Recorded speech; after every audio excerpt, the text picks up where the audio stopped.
আমি মধ্যরাতে গত রমজানের আগে ছিলাম মদিনায়, মধ্যরাতে গেলাম, যে দেখি খুব ভিড়, দাঁড়ালাম, 50 জন 60 জন করে ঢুকলাম, ঢুকেই একটা জায়গা পেয়েছি নামাজের, উপরে লেখা মাকান তাহাজ্জুদি রাসূলিল্লাহ, রাসূলের তাহাজ্জুদের নামাজের জায়গা।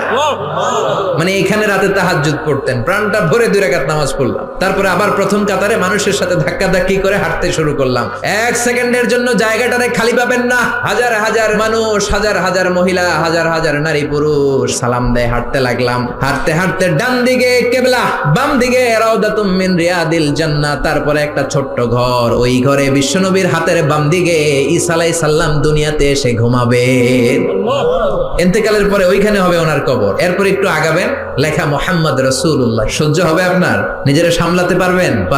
যে নবীর কথা আজীবন শুনলাম, যে নবীর জন্য বুকের তাজা রক্ত বিলিয়ে দিতে আমরা রাজি আছি না নাই, ওই বিশ্বনবী নাকি এইখানে ঘুমিয়ে আছে। এই চিন্তা